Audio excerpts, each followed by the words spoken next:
Disclaimer. The following program features language not suitable for all audiences, and the expressed opinions found within this program are a reflection of those who feature on the PopCulture Effect podcast. Welcome to the PopCulture Effect. I'm Rockin Rob, and on this show I bring my closest friends together to talk about all of the news happening in our pop culture world around us. Anyways, yeah, are we ready? I mean, I'm ready. I think everybody else is ready. But the one thing I know is I know Blaze is ready because Blaze is the recorder master, but I am still the host because I continue to get Sundays off. Because you it just keeps happening. To not work. Yeah, I continue to just be unemployed. Well, I'm not unemployed. I am employed. It's just you let this up to the real stars intern. So I just gotta you know what? I just gotta suck some corporate.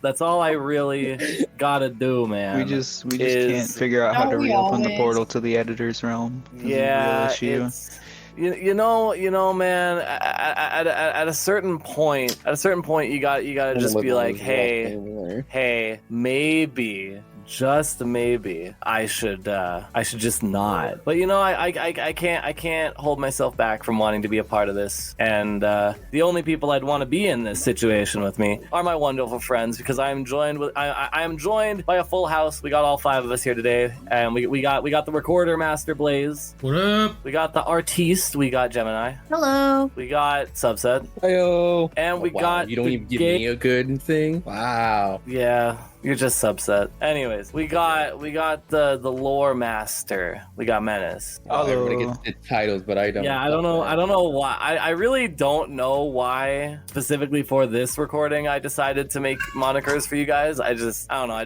like being a part of the recording. The idiot. I'm upset that I've only missed one episode out of our recording string. Gemini, what the is going on with Mass Effect 5? Because I thought the franchise died at Andromeda. I did too, I'll be honest. I thought it ended at 3 and then died at Andromeda. So this is actually Mass Effect 4, not Mass Effect 5. The labeling is misleading. Well, yes and no. Andromeda was technically the fourth game. It still chronologically fit in the timeline of the Mass Effect series, because Andromeda took place after 3, like long after, because in Andromeda, you go to there trying to colonize the Andromeda galaxy. I actually never beat the trilogy, but I know the rough plot line of it, because every time I go back to it, I play the first game because I want to play it in order, and the controls are holy shit bad. What ending did they go with for how Andromeda went? I forgot. Was it just the piece with the Reavers?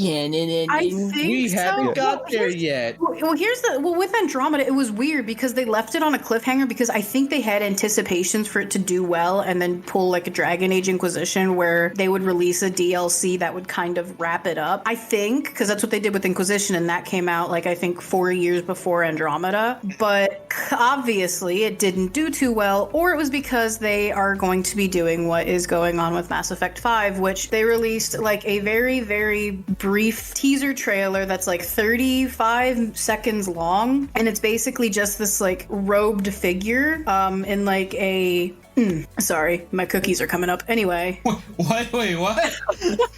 I felt like a burp. Is that a colloquial? Is that a? I can't say the fucking word. Are you talking about needing to poop? No, it was a fucking belch. Anyway. Colloquialism is what you were talking about. Yeah. Anyway, it shows a helmeted, robed figure in a cyberpunk jacket kind of thing with the N7 logo, which is the logo for the I think the big space group. I can't remember what it's fucking called because I haven't played these games in so long. And they're just basically walking down and everything. That's all it is. But apparently there was a few things, some accompanying texts with it, and one of them mentioned, or it says, Andromeda distress signal detected. And with how Andromeda ended, where it was kind of like a semi-peaceful cliffhanger, a part of me is kind of theorizing that maybe they never were going to go that route, and they were going to go with this, where maybe someone from the Alliance, that's what it is, it's the big alliance or whatever. And because with Andromeda, it was a whole separate group of people that went out that were, I think, linked to the Alliance, but they were also kind of their own thing because, they're all the way in a whole new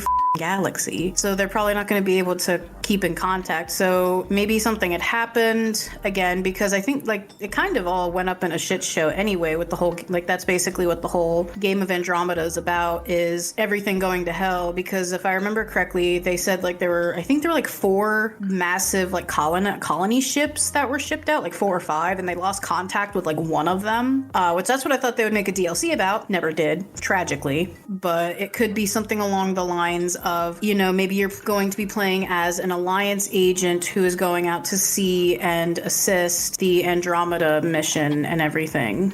That's really all that they have about it, because again, this is a teaser trailer and they don't like, there's nothing about it. Hell, we probably won't even see any more information about this game till like next year around this time, because BioWare is so busy right now with a bunch of other projects, and this game probably won't even be ready until at the soonest mid 2025. And that's just a rough guess, because they're still like really working. I'm really hoping they're really working hard on Dragon Age 4, but with each passing day, my hope does not wane at all. It does not wane, because I am delusional. My wallet depends on it. Yes, it does. It's my money and I need it now. No, it's my money and I want to spend it now. Yeah, my wallet doesn't depend on it. My mental well-being and my soul depend on it. My wallet wishes it will never come out. My bank account is praying it never releases. My heart and soul will never give up. See, and it will never let you down. See, I'm just waiting for. Never gonna run around or desert you. Never gonna. Never gonna let you.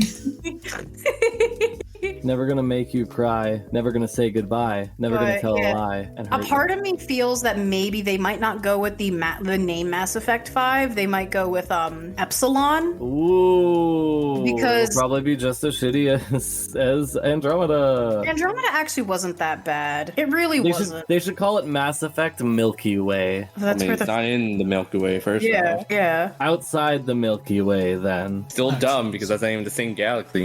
Well, Epsilon technically is the number 5 in like some fancy, like what, Greek lettering or whatever. I have no idea. When are we gonna visit Omicron Persei 8? That's my question. What? Like, that's a Futurama reference. Okay, Bobber, you're stretching it now. Space.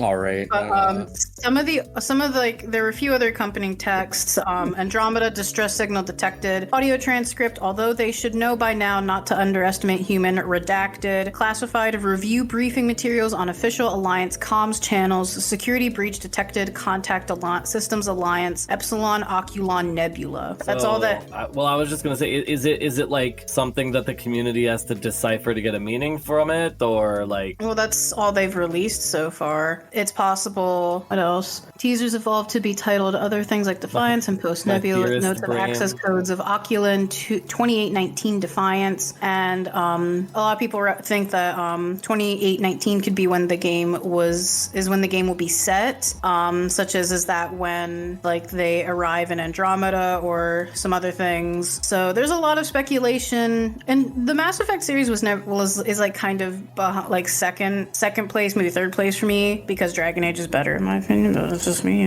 Dragon Age is a better series, but because you're a fantasy gamer, not a sci-fi gamer. I am, but like I still appreciate Mass Effect, and I do need to go back and finish them, but it's just I've replayed the beginning of the first game like at least 15 times, so every time I try to restart it, I'm like, oh god, I gotta do the fucking beginning again. And when I played the original one, I'm like, holy shit, these controls are bad. And then when they like released the remake, whatever the fuck it was, I was like, oh no, it's the beginning again.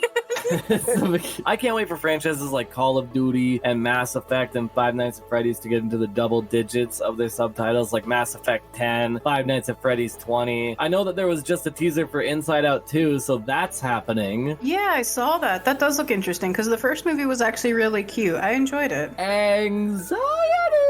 I probably picked the mic so bad there. Yeah, you did. Anxiety, baby! I love it. I can't wait. But yeah, sorry. I wanted to squeeze that in, because we'll probably talk about when a trailer comes out or when the movie comes out, but I was gonna say, yeah, right now it's just like didn't they release a little trailer, like a little teaser? Yeah, it's like a little teaser where Anxiety shows up, literally dumps her baggage out onto the floor. You know, I didn't really realize that until you said that it was literally dumping the baggage. Wow. Where can she put her stuff? She has a lot of baggage. Wow, I never caught on to that. Holy shit. See, That's the one funny. thing I like, there also was a poster. I know we're definitely getting off topic now, but I just want to fill in the gaps. Before we move on, like, and keep going, I fact checked for you. We actually are. We are on the 15th Call of Duty. Oh my I thought god! you guys were already up to double digits with Call of Duty. Yeah, like So- 18 billion quadrillion games. So what you're saying They're all the is same. Call of Duty is halfway to matching WrestleMania with their numbering, because I think they're at like WrestleMania 40 next year. But no, I said 15. We're halfway to 30. Yeah, okay, fair. Still, Look, that's man, close. if they just give it a pretty new skin and spit shine it, you guys will. Yeah, they just got to eat put it up. out 2 Call of Duties every year for the next 10 years. And then you're gonna we're bitch good. and moan that after an hour of playing it, you're like, "Nah, it's not as good as the other one. It's not as I good." mean, as What do you mean? I mean, Robert's been saying that since before this one even came out. I mean, It's we'll not get as good to as Call of that. Duty, like Call of It's Duty not as- Zombies, Black Ops. It's not as good Wait, as the what's same Call of happening? Duty. What? Nah, We'll Yeah, you don't get to that understand. when we You don't we'll get to understand. that No, firestorm when we This go needs to to be it. said as preface to that. Okay, fair. This fair man point. For like This the literally first said week that- of this that, game. that MW3 is worse than the Call of Duty that it is literally attached to. But yeah, Not as bad as But then, Vanguard. still- but then less than 5 minutes later, says that it feels the exact same. But that's It and then visually you, like, feels shit the your exact pants same. and excitement and froth at the mouth about like a new Call of Duty game, and you're like, "Fuck yeah, I'm so excited! I'm gonna play the shit out of it." God, you're worse than a Sims player. Hey, no, Trey. you are a Sims player. What do you even? Exactly. What do you even? You're just as bad as me when it comes to Sims content. They keep dumping horse shit on me, but then when they release something new, I'm like, ooh, maybe this won't be a big old steaming pile of horse apples, when it usually is. Yeah, I But should've don't learned my fucking lesson. care. instead. I should have learned my lesson in Vanguard. Okay, God. Anyway, moving on. Vanguard From, Yeah, I just want to say for the multiplayer. before we move on, I just want to say the other thing about Inside Out 2. They did reveal a poster that also shows off. I think there's going to be 4 total new emotions, including anxiety. yeah, anxiety. And I saw names from it. It was like anxiety, and I don't remember the other 3. it'll be interesting to see how they because I'm assuming they're going to have to retcon the first movie in some way, because they showed off adult emotions and none of the emotions that are seen in the sequel appear in them. Maybe they were on. Well, maybe they were on. I was gonna vacation. say, Maybe they're on Anxiety- emotional suppressants. anxiety Yeah, in maybe- them are normally like what? Because this one's probably gonna be set like when she's a teenager, right? Going through puberty. Yeah. But I doubt Yeah, they'll they actually did have the reference balls that. to show her getting her period. They probably won't, but they did reference that at the end. They were like, "Huh, what's this button or whatever?" Yo, But okay, I'm gonna it's- be honest. If they do it, I will give them mad props. They might. I mean, they referenced it for a brief moment in Turning was it Turning Red? Was that the name of it? Because I feel like ever since No, because I know it was. The one where she's a panda. That's Turning Red, yeah. Yeah. Turning that's Red was a Turning good Red, movie. But I feel like Yeah, ever since they mentioned it very briefly. I know that nobody likes the show Big Mouth. I kind of like Human Resources. I think it's a better version of the show. But I kind of like that show. I'll be I honest. think at the end of the day, like Big Mouth as a whole, as a show, kind of really made it so that way these intricate details of youth growing up through puberty are actually things that we can talk about and Yeah. not something that we can just yeah. shy away from. That's what I can respect about it, is that they're willing to talk about it. Do they do it in very outlandish ways? Oh, where it you're like, makes me uncomfortable sometimes. Oh, it yeah, no, definitely that's why makes I me said- uncomfortable That's why, sometimes. it's a very guilty pleasure of mine that I kind of do actually enjoy watching the show. Do I, when I watch it and I'm sitting there, am I like, ooh? I'm half the definitely time? Yes. I'm definitely gonna have to censor this, but the first time Andrew did to the cat clock, I was very, very uncomfortable. Yeah. I cringed. Yeah, every time that the chick was like talking to her and everything. Oh, I was like, this is weird. I forgot about. weird. Why did you This just is remind me weird. of that? Yeah, Why? every time anything about her was in, like, she's like talking to it and they're showing it, I'm like, this is weird. Man, This you're is gonna really have weird. fun editing this out, Robbie. Here's my question. Like, why? Why? Like, why? I mean, I know someone who has a couple opinions about I why, but we're not I going to thought you were about to say, I know a friend who has a talking. No. You're like, oh well. No. Anyway, moving on from Mass Effect news, and where I really hope it is, good. Moving on from space to space. Yeah, space. Menace, what is this about Risk of Rain? I thought that was already out and for a long time. It is a game, and it's been out for 10 years. The first one has been out for 10 years. The second one has been amazing. It's making a comeback. Yeah, with okay, and before you start, I just want to say this one thing. I am very happy to see that they are putting out DLC for an old game. Oh yeah. Like, yes, they are remastering it, but because they have a dedicated fan base that has been playing this game the entire time, and the fan base has actually grown over these 10 years. I don't doubt it. But so they had their 10th anniversary stream, or it was a stream, but it was more like a video, I should say. But essentially, it went over everything that has happened from the development team, and then essentially showing what's going on in the future. And there were four big announcements that were shown. One is the inclusion or porting, I guess you could say, of the first DLC of Risk of Rain 2 to console. It's been out on PC for a couple months now, or maybe even a year. And that's called Survivors of the Void. It adds 3 new areas, which each area has a new boss. It's 15 sub-enemies, 3 more variants added onto the enemies that the enemy types can become. Over 60 items. Not enough. Over 60 new items. Not enough customizability, honestly. I'm just kidding. No respawn buzz. No, jeez. No respawn buzz. I hate all of it. You're welcome. But actually, it doesn't have a pack-a-punch machine. You don't need one. Just get more items. That's true. But what Risk of Rain is it's of course, with me, it's a roguelite where you got to go through about 6 different waves. The maps are different each time. The loot that you get is randomized. Every chest you open, it's a random item you get. It's actually a very fun game. Very built around a lore. At least for the second one, that's when I got into it. But it's kind of started with the lore and then built the game around it, which I've always found interesting. I figure at least in my opinion, it's the best way to start a game making process. But you have 7 or what is it? It's 9 now with the DLC that came out. You have 9 different survivors. Each of them have different abilities, and you can actually unlock different abilities by completing challenges based on that character. From when I have played so far, I really like playing the Hunter. Oh yeah, Huntress, I think her name is. Yeah, Huntress. Sorry. Oh, you're good. She's actually one of my favorites too. She's like a teleporty. She has a small health pool, but she does high damage, and she's very dodge mobile. And arrow barrage. One of her favorite things is that at least that I like about her is that she's got an auto aim for her normal primary. It doesn't do a lot of damage, but you can literally just sprint around and you don't got to worry about having to. All about multi. Oh yeah, multi's cool too. No, what do you mean cool? He's the best. I don't know. He is. I'm kind of liking with the new DLC that. Stop it. The new DLC that came out though added this railgun character, and I've been liking her. She's real fun.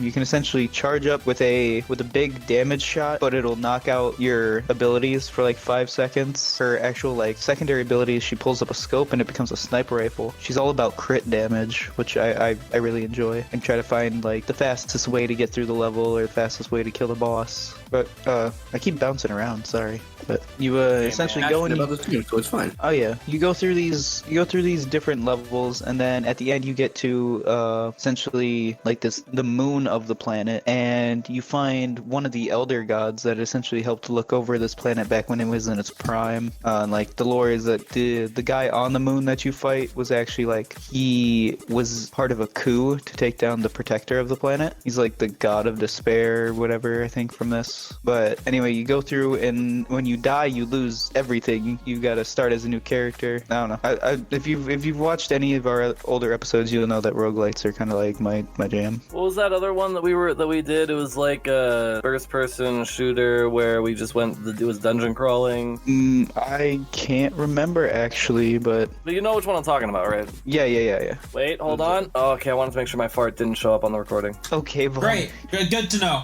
Good to know, I just had Robbie. to mention it though, so it's in the recording. Yeah. Okay. But anyway, going back to the announcements of the actual section, I figured there would honestly be more of or more talk from the others that played this game.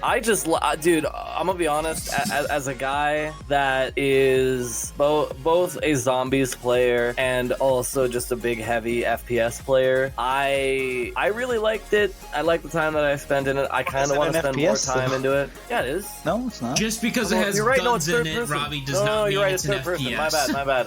I got my wires crossed. Anyways, from a guy who really appreciates the Call of Duty and Left 4 Dead style, where you're just killing waves of enemies and killing boss monsters. When it came to my time with Risk of Rain, I was skeptical at first when both Menace and Subset told me about it. But after playing it for a while, I did enjoy it. It's just I suck. As you will know, I suck at video games, and thus I die a lot, but I still appreciate the video games, even though I die a lot. So hopefully I get better. But yeah, Risk of Rain 2 was fun. I just hope that either we see more DLC or we see a third game, or maybe we see a different concept with the... Actually, there was one of the announcements was that they are working on and almost done with the second DLC, which not only adds we saw at least 3 new maps, one of them having a different day and night cycle where different parts of the map are open during night or day. Oh shit, I love myself a night cycle. And well, it's not like it changes while you're there. Sometimes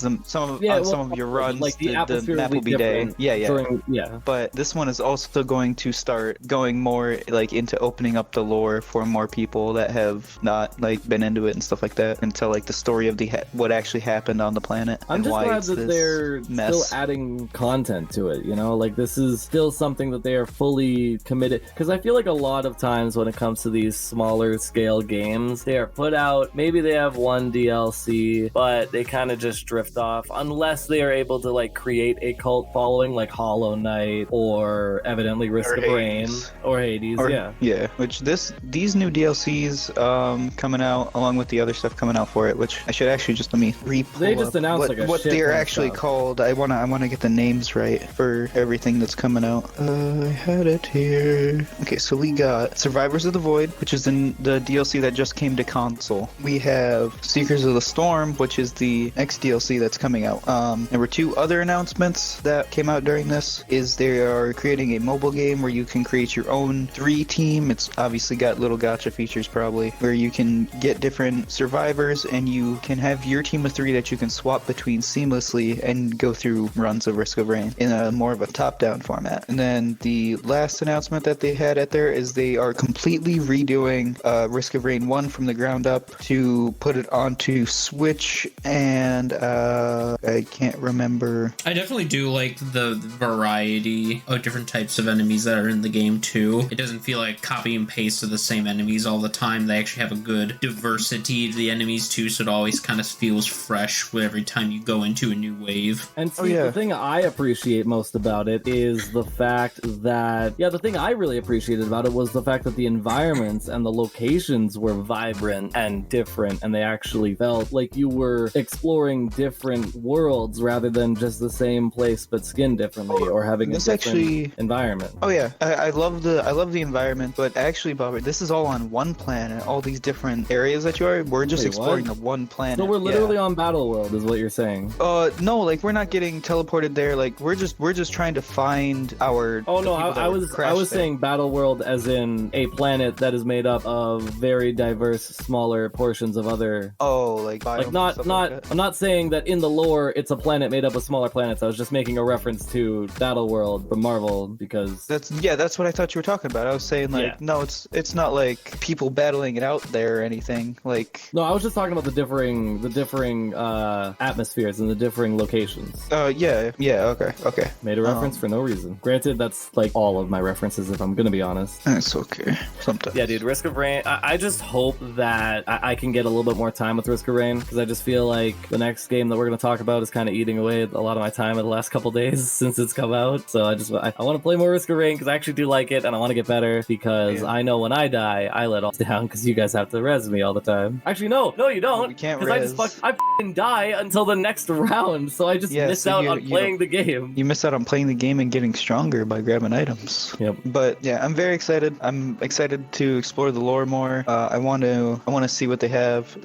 They showed off kind of the big guy that we'll be fighting in the next DLC, who's kind of, like I said before, is supposed to be like the protector of this planet. And you kind of get to see little gameplay of him walking around and stuff in the background of the maps. I'm very excited to try to fight him. He looks fun. He reminds me of like Shadow of the Colossus. That's what I'm kind of thinking. That's what I'm trying to think of. Like he's not mega big like that, but he's a big construct guy. So I want to see what, like, if there's a level surrounding that, and like we get to see, like, we got to move jump on like moving platforms to get to him and stuff like that. Parkour? Yeah. Parkour. But anyway, from those announcements of new DLC and new content coming to older game, go to the next game of a very old franchise that we learned about. Robert, what is going on with Modern Warfare 3? Man, the release of that. Like, when it comes to Modern Warfare 3, I've got a lot of opinions, and when it comes to what I'm going to be talking about tonight, I'm going to try and put my opinions aside and just look at what I am objectively playing when I boot up the game. So when I was going through my kind of research on this game, there were several different ways that I wanted to do it. I wanted to do it in pros and cons list. I wanted to write out all the things that I noticed about the game. But at the end of the day, I think it is summarized in this one kind of paragraph here. And I know this is gonna bounce around a lot and it's gonna talk a lot. But before I get into this, because what I'm about to say is going to talk about the not so negative things I have to say about the game, let me talk about the positives that I have to say. What I will say is that I enjoy the fact that we finally get to have these Modern Warfare 2 maps in multiplayer, even though I wish they would be in Modern Warfare 2, but again, not the point. Campaign, I heard online, it was roughly between 3 and 4 hours. I never played it just because I'm not a big campaign guy. I just never have been. I played Black Ops 1 and 2, but nothing aside from that. And again, I'm not a big Warzone guy. But then when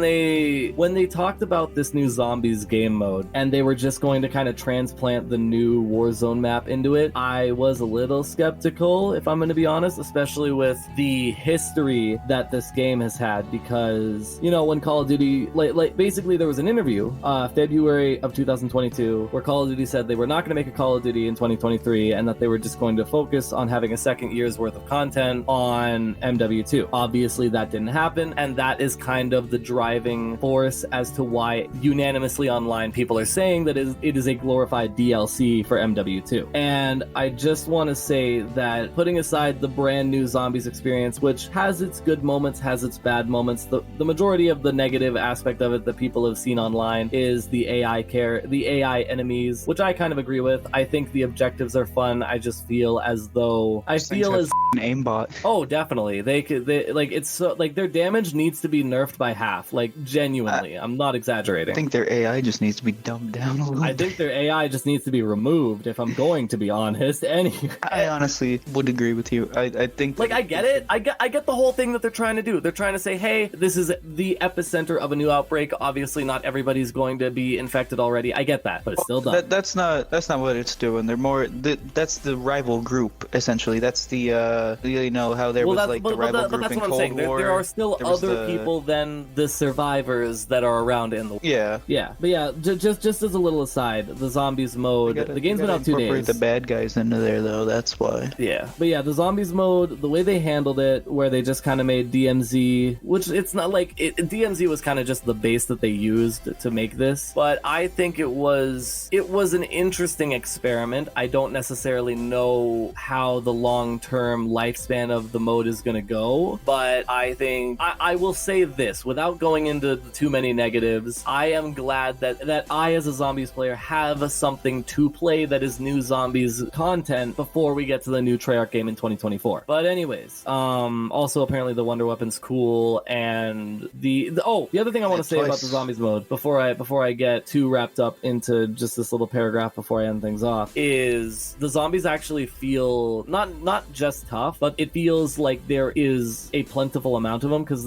my biggest concern of Outbreak was just the fact that it was just empty. There's no enemy, barely any enemies, barely any spawns. But this one, they cranked that shit up. Whether you're in the medium zone or you're in the gas wave one, whether you're in the medium zone or the gas wave when your timer runs out. Also, the timer, I can't even describe how frustrated I am with the timer. Anyways, but the timer doesn't. Once we actually, from the matches we played, the timer doesn't really seem to be an issue because we can get a good portion of stuff done. I get that, but my whole perspective on it is it is a forced restriction that the developers put on us rather than having it be a toggle. It's because they want you to play their game.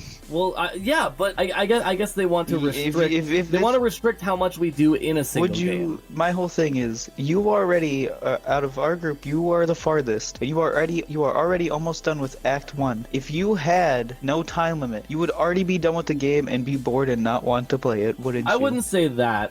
You also have to understand, like, the way I played this game mode was I picked up my controller and I did not put it down until I went to sleep. I would go 6 to 8 hours just playing, just loading back up. Like, I did it in a really irresponsible way. I condensed it all into one day because I'm a psychopath. Anyways, yeah, I also think it's weird that they have a 3-man group. I feel like with the way that they're kind of promoting it, I don't necessarily know why a team limit matters. Like, I get you don't want to have like 12 people queue up in a lobby, but like, you know, make it up to 6 people in a lobby. That way you have 2 3-man groups. I feel like it should be at least 4, considering that Zombies has always been teams of 4. Yeah, teams of 4, and I do like the thing that they did add where you can like invite other teams. Oh yeah, that's great. The one thing I don't necessarily like about it is when you switch teams, you lose access to your previous team instead of you can go back and ask them into... to join back. I know, but I feel like it should compile into the same team. But I guess it's dependent on how specifically the request is made. It's dependent on the person. It's not team based. I see. But yeah, like aside from the other positives, I want to say like the rucksack concept is a really good addition and adds a lot of player customization. Doing the objectives and exfilling feels fun. It feels enjoyable to do it. It's just I will add that the loot from the objectives feels satisfying towards like what you are doing for that objective based on what rewards you get. Yes, but I also feel that the way they handled the storytelling is a little bit tedious. Oh, yeah, I can say that, but that's how the DMZ was essentially. That's how that is how they did DMZ, was those faction missions type thing that they're doing for. Yeah, especially if you're like not if you're just in a field and you're not around like a jump pad or you have the wonder weapon. Oh, you're talking about movement. I thought you were talking like the amount of challenges you have to do. Oh no, sorry. Yeah, sorry, my bad. Yeah. Okay. Movement. They should definitely add either more of the redeploy points or more of the Aether like here's my thing. Why don't teleport points? In a recent Call of Duty, didn't they implement a grappling hook? They did. That was a Black Ops game though. True, but also imagine if you were able to like grapple onto a building and then just soar into your parachute. I don't know. I like you said, I feel like there should be more movement options. I feel like a grappling hook wouldn't be the best option, only because of like they've stated that they've had difficulties with like the animations and the physics of the grappling hook. But yeah, putting aside the fact that there's no main quest Easter egg, there's no round-based zombies, I would say it is a decent play through. Like after Vanguard, it's definitely a breath of fresh air because, you know, it's not Vanguard. But yeah, it just feels like DMZ was zombie with a little bit of zombie flavored in, if that makes sense. But as we go to my last little bit here, because I don't want to cause too much of a flame war in the comments, but I believe I'll say it for everybody. I'm an avid. I have nostalgia on max for this game. Modern Warfare 2 is my favorite COD. And I'm very much about it. I'm very much enjoying the multiplayer. Well, I only get on you because you repeat yourself during our arguments. Like I'll counter your argument, and you'll be like, "Oh yeah, well," and you'll say the same thing that started the entire argument, and I'll like, "Dude, what?" I mean, yeah, that's why I've been trying to, especially when I'm going through my notes here. I'm trying to not retread what I'm saying. I'm trying to actually explain myself. But let me just get this out because I really want to say it. This is the one way I feel Call of Duty could have done this. Like I said, go through some of your cons then. Like. Oh, well, okay, the majority of the cons when it comes to this game is... Oh, and apparently at launch, the map spawns for multiplayer was so bad that they had to pull some of the maps from the rotation, so that's always fun. But yeah, aside from that, like, the majority of my complaints kind of get told in this one little, like, paragraph that I wrote out, because this is how I feel Call of Duty should have approached this, because tying in with the interview that they had in February of 2022, they could have said, hey, we are we're going to focus on Modern Warfare 2 for another year and give it more content. Here's what we have in mind. 1, transitioning the multiplayer base from MW2 to MW3 in the same way that Overwatch transitioned its audience into Overwatch 2. And I know that what I'm about, like all that I'm saying in this paragraph may or may not be possible. I'm just saying in a perfect world, and transferring over the multiplayer maps over to the new map pool, just like they did with the weapon pool, because they brought over the weapon pool from Modern Warfare 2 to MW3. And as an aside note, I just want to say that aspect of the game where you're able to bring over the operators, the bundles, the customizable aspects of the game, and also the guns into this new game, I think is a good choice. But I also think it kind of adds credence to the thought of this being a glorified DLC. I can understand of doing it like if it is the next in like the series, like Modern Warfare 2 to Modern Warfare 3 kind of deal, because they're not set far apart, they're not like in a different universe or anything. But like when you get to the levels of like what Warzone did with having Vanguard, Cold War, Modern Warfare, that's when it gets a little bit too much. But I don't know, I like the fact that you can like use attachments that were from Modern Warfare 2, or you can use attachments that were from Modern Warfare 3 on Modern Warfare 2 weapons. Yeah, but that kind of adds to my whole point here, is that like with all my wishful thinking of pushing the player base and the map pool and the weapon pool into MW3, you would also have to be like, hey, this 3.5 hour campaign is going to be a conclusion DLC set after the main campaign of MW2. The only thing because I know you don't play campaign much, so the campaign kind of, when it comes to campaign, this is like the story that it tells in this the fan base would be outraged if it was a DLC, like if it was titled as a DLC. Well, I feel like they could title it any way they want, as an expansion, as a DLC, but I just feel, I'm saying as any sort of, if it wasn't titled just simply as MW3 and the next in the franchise, with it being the Makarov versus Price. I believe that people would actually be more receptive with it being an add-on at the end, with the fact that it is already a very short campaign, and you just price it down a bit. And probably one of the lowest received campaigns. One of the lowest received Call of Duties in a while. I mean, obviously the Vanguard too. There were worse Call of Duties, don't get me wrong. But yeah, and to kind of wrap up my little thing here that I've been going through is that, you know, all of this that I'm saying, from upgrading the overall lobby pool from MW2 to MW3 with the maps, the graphics, the new engine, all that stuff, like they did with Overwatch 1 and Overwatch 2. With that and the campaign DLC, there would also be the promotion of a new Warzone map, and then you could say, hey, for those of you that may not want to play Warzone, we're going to take that Warzone map and make our own separate zombies mode. Like, I understand, because outside of this episode, Menace and I were talking about the concept of, if this was a separate game with all that it is provided, is it seen as a full-fledged game? And I agreed with him to a certain point. I agreed in the sense that if it was a standalone game within a vacuum, I would understand, yes, it would be a full experience. But from the transition between MW2 and MW3 and the way that they handled it, and the way that it could have just been micro mini changes to MW2 rather than being made into a whole new game, I just feel like I just feel like MW2 is considered a game outside of those optics, but with the optics of it being a COD game, it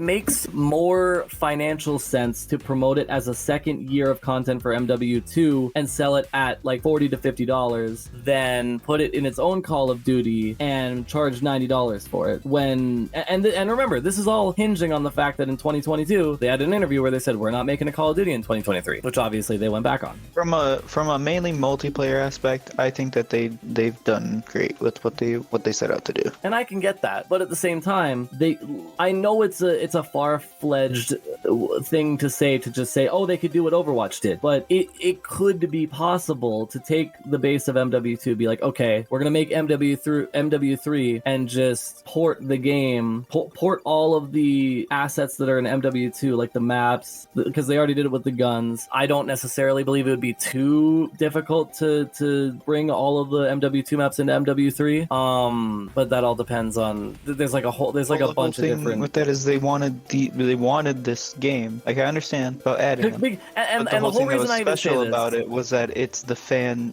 favorite maps. And I get that, but the whole reason why I'm upset is, yes, when you are looking at fan favorite maps, I believe it would be better to have the fan base maps support the map list rather than be the only selling points of the map list. And the whole reason I'm saying all this is because the biggest glaring issue I had with MW2 is that I felt that there just wasn't a big enough map variety. And I feel like these 12 maps that they remastered for MW3 would have broadened that depth of not playing the same map every 5 games, you know? MW2 already had a decent amount of maps, actually. Honestly, I can remember playing the same map across several games, but either way, I just feel like... Yes, but that's because there wasn't map voting. It was just randomly generated which one you would get. But again, my main point stands is that I would have liked them to add to the already existing map pool, then separate it as its own map pool, because then you replicate the problem of having 2 very limited map selections rather than 1 broad map selection. Having more is not always better, Bobert. Well, I feel like in Call of Duty it is. More guns, more ways to play the game, more maps, more modes. We've seen that, what happens with that with Warzone. Hey man, Call of Duty itself is already it's already hedging on 300 gigabytes. It's not going to be long before Call of Duty is the only thing. I wasn't talking about size. Oh, my bad. I was talking about, we've seen what happens when you have multiple guns from multiple Warzone literally having the meta breaks and you have guns that can 3-tap against the same type of gun, sometimes the same gun just from a different era that can't kill anything. That's why you gotta balance them all. That's one of the main reasons why we don't have all the same stuff. Like when it's from just 1 or 2 games, I can understand, and I can understand like wanting more maps, but the maps for Modern Warfare 3 aren't just remasters or anything like that, or they were especially made for this, so you could, like, for the fans of MW2 or the original MW2, I should say, because MW2 multiplayer is where COD like really got into the spotlight. But my last little segment here is that I'm sure as time goes on, people will appreciate MW3. I personally am just waiting for the next Treyarch game in 2024. But as with the rest of the kind of internet hive mind, I've fallen to the same opinion that it could have just been like a $50 DLC. Like, I get it, Call of Duty wants to make a Call of Duty every year, fine, but at a certain point you got to start to wonder, when is Call of Duty going to make the shift to being a live service game and just going free and then exploding its microtransactions, as if they weren't already doing that with bundles. This game is becoming sports games, they're definitely not. It's been a downhill trend. That's not even what FIFA. Sports games are getting worse, though. They are getting a lot more manipulative. Sports games are bad because they're doing loot boxes and loot box gambling. That's why FIFA's so bad. That's why NFL is so bad. It's not just normal microtransactions. It's just one aspect of those games, first off. No. Whenever microtransaction controversy comes up about sports games, it's about either, what is it? Not career, but it's a specific mode. It's Superstar or something in NFL, or it's the... My GM mode? No, that's like the story mode where you manage a team, but there's a mode where you actually collect cards of actual players. Oh, yeah. Trust me. And then Kalen and Jordan had a field day with that. I think it was NHL 19. Yeah, the only thing is with all the sports games, whether it's FIFA or NFL or NHL, whatever, is that mode where you collect the cards is normally the ranked mode of the game. Wait, so they locked ranked behind pay to win? It like, unless you were doing, what is it, for NFL, there is, like, you can set up tournaments where each of your friends picks a team and you can run a whole season. Like, that doesn't have the microtransaction stuff in it. So if you just want to do that, you can do that. But like, yeah, there's ranked modes for these modes where you literally gamble to get the best cards. Yeah, because I heard a lot of negativity about the way that they were doing sports games as they were getting into the more recent ones. Because I think they used the battle pass along with the. I think they combined mind the fact that it's an $80 purchase, they have a battle pass, and they have loot boxes, but I'm not 100% on that. Not sure either. I don't play the sports games. I just know a lot about the microtransaction and why they're in the countries that hate it, countries that are for it. I don't remember 2K. what specific. It was 2K, and they were doing like battle passes along with. Yeah, it was the basketball one. They were trying to play both sides of the live service and paid service game. Yeah, that one doesn't really have it may have the mode, but it's definitely nowhere near as bad as NFL or FIFA. Oh yeah, NFL is the worst offender when it comes to that. Well, FIFA is the worst offender when it comes to the card thing. That's true, but the real worst offender is Star Wars Battlefront 2. No, they took that out as soon as it's like the week after people complained about it. They did the thing that none of these other sports developers are actually going. Sports games developers, I should say, are going to do. That's because EA's in for that dirty money. Yeah. You know who else is in for that dirty money? Us, because we crave content. Sponsors, please. yeah, please. I already have a couple ideas, but I gotta do some talks. I gotta have some talks here. But anyways, I think that brings our talking points to an end. I am very glad that both Menace and myself were able to maintain our composure through that Modern Warfare conversation, especially with how we've been discussing it over the past couple days and weeks. And no joke, for those of you listening, I have heard Robbie complain about this game so much, mostly nitpicking, but he complains a lot. Yeah. Thank you. But there's still some good about it. It's just it's just yeah, but his nitpicking trumps over all the good stuff about it. Yeah. His nitpicking makes the good stuff look like shit. So the nitpicking is fine. All right, Blaze, time check.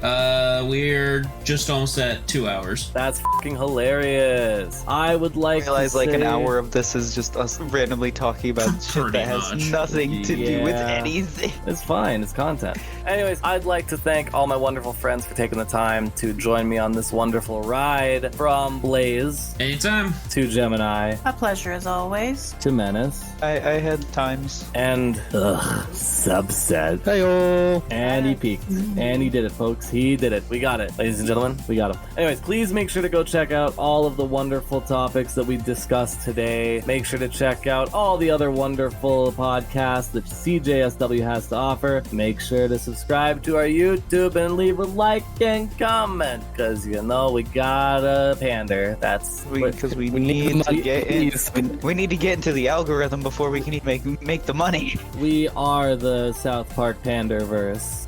Thank you all for taking the time to listen to our nonsense, and we will all see you in the next one. Farewell. Goodbye. Bye.